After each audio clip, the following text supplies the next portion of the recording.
Herkese merhaba, Öz Mutfağa hoş geldiniz. Bugün sizlere çok güzel bir portakallı kurabiye tarifim var arkadaşlar. Buram buram portakal kokan nefis bir kurabiye yapacağız. Sizi bekletmeden hemen tarifime geçeyim. İyi seyirler dilerim. Öncelikle yoğurma kabımıza bir su bardağı şekeri alıyorum. Üzerine 2 portakal kabuğu rendesi ilave ediyorum. Su bardağı ölçüm 200 ml standart su bardağı.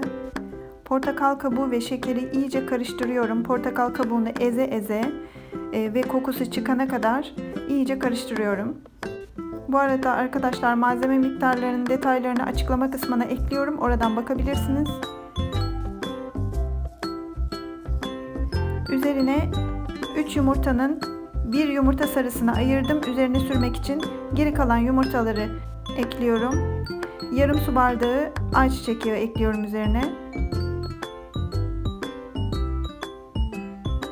Yarım su bardağı yoğurt ekliyorum.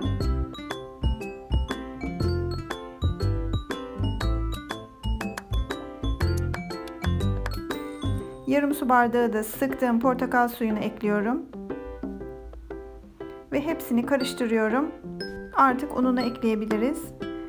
Bu arada arkadaşlar kanalıma abone değilseniz abone olmayı unutmayın ki yeni tariflerimden haberiniz olsun. Videomu beğendiyseniz beğen tuşuna basmayı unutmayın lütfen. 5 su bardağı un ekliyorum üzerine. Bu kurabiyeyi mutlaka denemenizi tavsiye ediyorum arkadaşlar.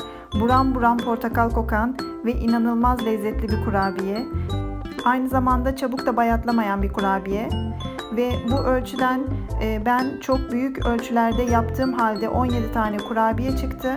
Eğer ölçü fazla gelirse piştikten sonra dip frizde saklayabilirsiniz çok rahatlıkla.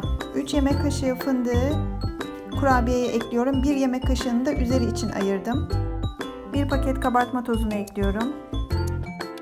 1 çay kaşığı karbonat. Yarım çay kaşığı tuz. Ve 1 çay kaşığı da zerdeçal ekliyorum. Ve hamuru yoğuruyorum. Hamur epeyce yumuşak ve ele yapışan bir hamur arkadaşlar. Fazladan un eklemeyelim ki hamur sertleşmesin. Son olarak üzerine 3 yemek kaşığı kuru üzüm ekliyorum. Kuru üzüm eklemeyebilirsiniz. Sizin zevkinize kalmış. Hamur bu şekilde çok yumuşak bir hamur olduğu için elimizi sıvı yağ batırarak şekil verirsek çok daha kolay olur arkadaşlar.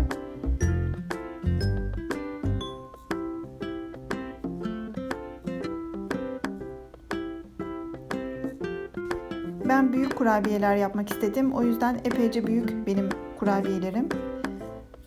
Ama siz istediğiniz büyüklükte yapabilirsiniz tabii ki. Kurabiyelerimi fırın tepsisine yerleştireceğim. Ben 2 tepsi olarak ayırdım. Üst üste yığmak istemedim. 1 yemek kaşığı kadar su ekleyerek açıyorum yumurta sarısını ve kurabiyelerin üzerine sürüyorum.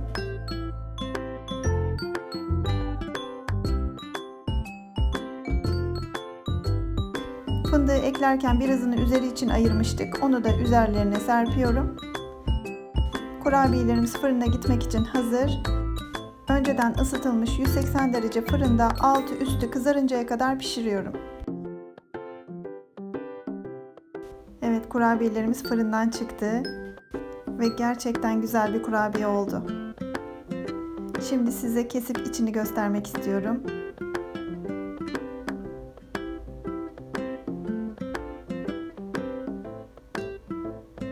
Bakın rengi, yumuşaklığı, lezzeti inanılmaz güzel bir kurabiye. Mutlaka tavsiye ediyorum arkadaşlar. Deneyecek olanlara şimdiden afiyet olsun. Yeni tariflerde görüşmek üzere. Hoşça kalın.